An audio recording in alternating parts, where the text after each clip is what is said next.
Pues muy buenos días todavía. Siempre es un placer estar invitado a este congreso. A mí me gusta mucho que esta cultura del cambio climático trascienda y sobre todo este grupo de universidades han hecho una gran labor y me siento muy honrado de ser invitado. Muchas gracias.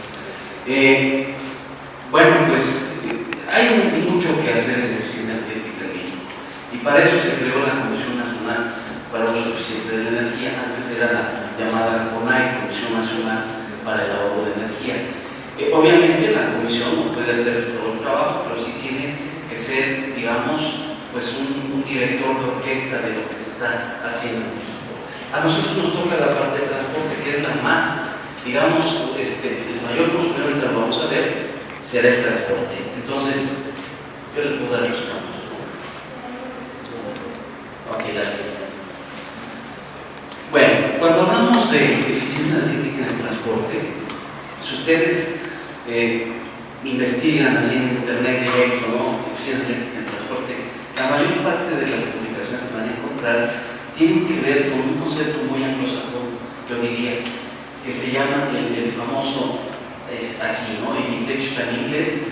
¿Cómo puedo lograr menos consumo de combustible? Bueno, pues evitando, cambiando y mejorando, ¿no? ¿Qué significa eso? Pues un poco el evitar, bueno, pues reducir viajes, así parecía muy sencillo, ¿no? Vamos a reducir viajes. Luego cambiar, por ejemplo, del transporte masivo que sustituye al automóvil y mejorar, bueno, pues, de los vehículos convencionales vamos a los híbridos. Y bueno, suena muy padre y parecería que pudiéramos hacerlo todos, ¿no? Pero empezamos a ver problemas. Un país de desarrollo como el nuestro, que tiene que tener crecimiento, va a encontrar mucha barrera en la reducción de viajes. La reducción de viajes nos implica menos crecimiento. Entonces, tenemos que ver exactamente qué reducción de viajes. O, por ejemplo, el transporte masivo sustituir al automóvil. Bueno, se requiere una infraestructura, se requiere financiamiento, se requiere una cultura de concesionario. Hay varios factores que incluir.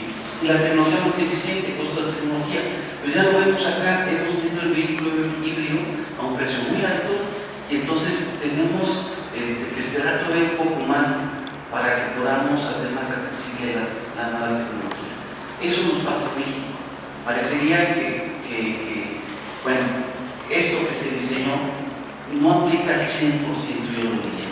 Bueno, vamos adelante. En general, para ver la eficiencia energética, veamos al transporte. Tenemos varias formas de verlo, ¿no? Si yo veo el transporte como todo un sistema de transportación y lo empiezo entonces a partir del transporte público, el automóvil, el interurbano, el mercantil, empiezo a detectar y a diagnosticar cómo es su consumo y cuáles son los potenciales que puedo tener. Hay casos donde podemos tener potenciales grandes, ¿no? Automóviles, el transporte que continuamente está en tránsito, ¿no? Carga, pasajeros, etc. El transporte público, pues ese transporte público, su potencial es importante en el sentido de que hay mucho tiempo de parado el vehículo y funcionando el motor, los tráficos, etc., ¿no? Tenemos que analizarlo entonces con detalle. Adelante.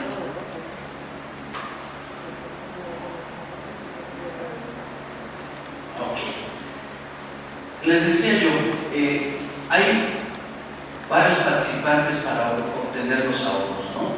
¿Quiénes son esos participantes en toda esta búsqueda de ahorros de combustible?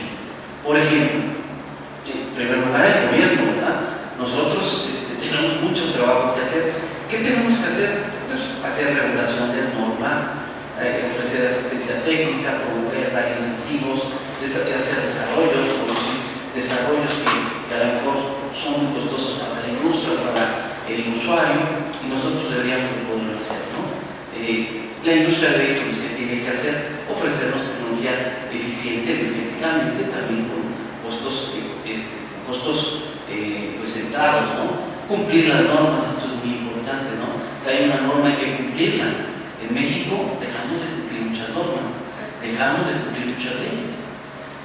Y proporcionar información al consumidor. Yo me divierto mucho con los vendedores de los autos porque no tienen ni idea de lo que están vendiendo, pero eso sí, trae sonido, trae esto, trae... Y nunca hablamos de tecnología, que es lo que tenemos que hablar. Entonces, no tenemos esa cultura, ¿no? Luego los transportistas. Aquí, mucha cultura, mucha educación, mucha profesionalización, y también es complicado, pero hay que dar mucha capacitación. Nosotros hemos trabajado mucho con ellos en esto, ya lo van a ver enseguida. Cuesta mucho trabajo una capacitación, por ejemplo, para un operador de un tractocamión. Pues hay que bajarlo 2 días mínimo, 3 días del tractocamión, y pues deja de ganar un sueldo. Entonces, ¿cómo encontrar una compensación? Son problemas reales, ¿no? que tenemos que ir resolviendo. Y luego la industria de la energía. De aquí nuestra industria pues es Pemex, ¿no? Necesitamos combustibles de más calidad, que produzcan, digamos, tener energía limpia y que cumplan con estándares internacionales, ¿no? Esos 4 actores son principales. Nosotros estamos ahí como usuarios del transporte o con nuestro vehículo propio, pues aquí estamos, ¿no? Ahí estamos. Bueno, adelante. ¿Qué pasa en México? A ver, vamos a hacer un breve diagnóstico de lo que pasa en México. Pues nada, sucede que todo el consumo final que existe en nuestro país, el consumo final es cuando yo utilizo el combustible y se acabó. O sea, la energía eléctrica la llevo a la lámpara, ya no hay más, ¿no? Ya no puedo hacer más con ese combustible. Así entonces pasa con la gasolina y todos los demás combustibles. Pero vean ustedes cómo el transporte tiene el 48% de todo ese consumo final. Los demás son la industria, el residencial, comercial, público y el agropecuario, ¿no? Casi el 50% nos los llevamos en transportarnos a nosotros mismos y en transportar nuestros bienes. Otros países, su indicador, pues habla incluso de 38%, 39%. Por ejemplo, países muy industrializados, la carga más bien está aquí en industria y transporte disminuye, ¿no? Pero sí estamos muy elevados comparados con otros países. ¿Cuáles son los desafíos para México? Bueno, ya lo decía, tenemos parque vehicular también con una edad alta, 12 años, ineficiente, que contamina. Las ciudades grandes y medianas, todas padecen congestión vehicular, ¿no? Todo lo que pasó en la Ciudad de México se repite en un pandemia, ¿no? Se repite en las otras ciudades. Y lo más triste es que los microbuses que se desechan en México, o los vehículos, de repente uno los ve por toda la República. El automóvil es privilegiado del transporte masivo, existe una contracultura del uso de energía del transporte, los recursos no son suficientes para integrar tecnología. Y luego, algo más importante y fuerte. Los factores para mejorar la eficiencia eléctrica en el transporte son tantos como los intereses que hay involucrados. Digo, quien conozca o tenga un conocido que tenga una propiedad, un microbús, le podrá platicar de todo lo que tiene que pasar para tener unas placas o para poder tener una concesión. Entonces, eso también nos está afectando mucho. Todo nos pega la planeación del transporte. Bueno, adelante.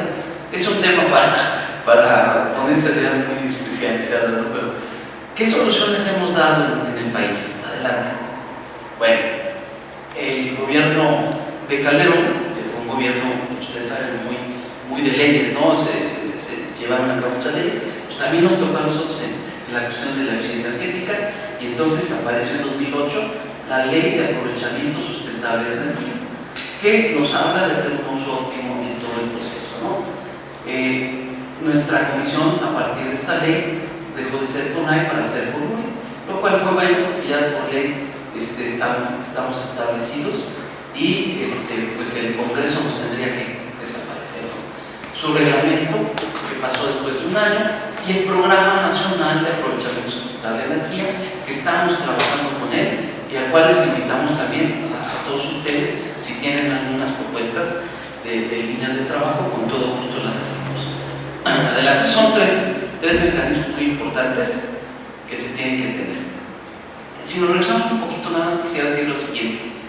Este PRONACE nace de Primero hay un programa de desarrollo, y a partir de ese programa de desarrollo hay un programa sectorial. En el caso nuestro es el programa sectorial de energía. Se definen objetivos y de esos objetivos arranca el programa, que son programas, se les llaman programas especiales. Así está diseñada nuestra política en el caso de los programas, ¿no? La Constitución dice, se hace el Programa Nacional de Desarrollo cada sexenio y a partir de eso surge todo esto, ¿no? Adelante. Miren, por ejemplo, un programa que llevamos muy interesante, que no me canso de mencionarlo como transportista eficiente. Nada más un ejemplo, en 2003 a 2009 trabajamos con 500 empresas, 250 millones de litros de diésel anuales se ahorraron, y lo único que hicimos fue que ellos aplicaran medidas como hacer un diagnóstico energético, alta gerencia, conducción y mantenimiento y selección vehicular. O sea, promover estos puntos. Ellos nos programaron ahorros desde el 6 hasta el 20%. ¿Sí? Entonces, esto tiene que ver con la profesionalización de quien hace el transporte, ¿no? La conducción y mantenimiento es bien importante, los ahorros nos pueden ayudar mucho, ¿no? Seleccionar bien los vehículos, por ejemplo, si ustedes se suben a un autobús de pasajeros, de repente el chasis es un chasis que está diseñado para un vehículo de carga y no para pasajeros. Seleccionar bien el vehículo se trata de hacer ingeniería, una buena ingeniería del vehículo para tener los ahorros, ¿no? Bueno, la alta gerencia, o sea, tenemos que ser mejores administradores ya sea concesión, o sea empresa, lo que sea, tiene que haber una mejor gerencia. Adelante. Después, a partir de un protocolo que se emitió, cada año se emitía desde el 2009 hasta el 2012, pues ahí tuvimos un trabajo dedicado únicamente a la acción pública federal, o sea, todas las flotas del gobierno, ¿qué logramos? 28 millones de litros por año. Bueno, esto es en 2012, trabajamos con 1.850 flotas, más de 100.000 unidades, y con 200 entidades y dependencias. Y déjenme decirles, también todo esto tratamos de que llevaran a cabo. Lo que más pegó fue la racionalización y el control. O sea, nuestros administradores de flota en el gobierno, la forma de ahorrar fue: tengo 100 vales, hay que ahorrar 5%, quita 5. Pero hazte más profesional, haz que tu gente maneje bien. Bueno, lo voy a confesar, cada vez que me subo a uno de los vehículos de la comisión con alguno de nuestros compañeros que nos llevan, digo, híjole, aquí tenemos que empezar porque no hace conducción técnica, ¿no? Y no los cambian y bueno, pues hay que capacitarlos, ¿no? Tenemos que empezar nosotros. Y la conducción técnica de veras es muy fiel, muy leal. Hay mucha información en nuestra página de la conducción. Miren, en conclusión, los mexicanos consumimos energía, pero necesitamos, para hacerlo bien, una cultura a favor de la sustentabilidad contra la contracultura que tenemos. Eso es indispensable considerarlo. Tomar decisiones por nosotros mismos, emanciparnos.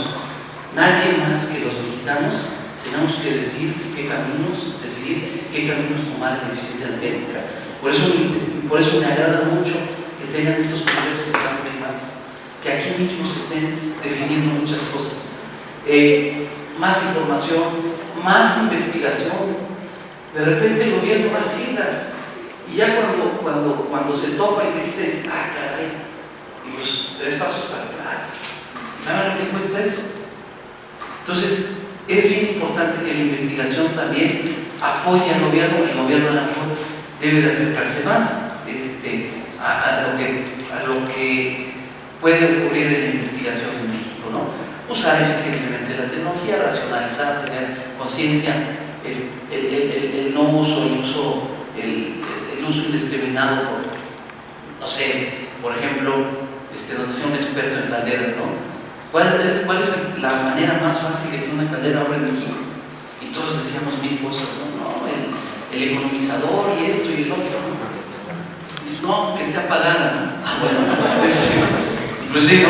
Y era un experto que tiene cuánto cobró por dependencia a decir eso, pero eso es importante, ¿no?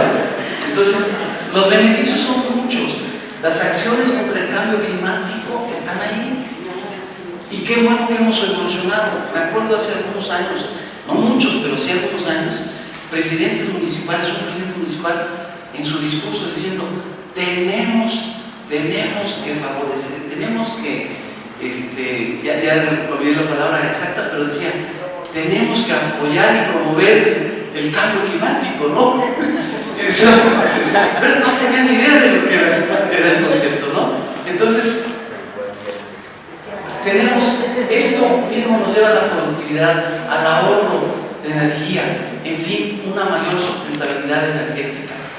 Eso es importante. En conclusión, miren, yo cuando platico con mis alumnos y empezamos a ver curvas de motor, soy ingeniería mecánica, soy ingeniero mecánico, y empezamos a ver curvas de motor y les digo, jóvenes, la conducción técnica, por ejemplo, en países como Canadá, para pasar el examen y poder manejar a los 16 años el permiso, el muchacho tiene que saber, no las curvas, pero sí cómo hacer una conducción económica.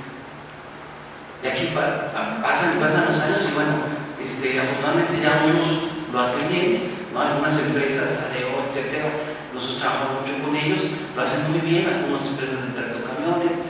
El automóvil, bueno, nos cuesta mucho trabajo, a pesar de que tenemos mucha información para ahorrar combustible en el manejo.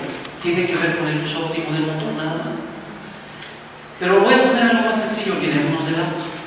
Un foco, siempre lo platico en las pláticas, ¿no?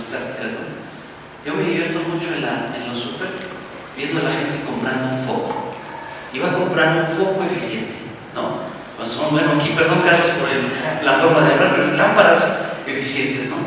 ¿Cómo deciden comprar una lámpara eficiente? ¿Deciden por un letrero grande que dice 3x2 o deciden? No ven la parte técnica, cuántas horas, qué tipo de tecnología, etcétera, etcétera. No saben decidir cuál es el foco que les ofrece. Cuando ustedes ven el empaque de un foco, una lámpara procedente compacta en Alemania, parece una Biblia. Y lo peor de todo es que sí lo leen. Muchas gracias.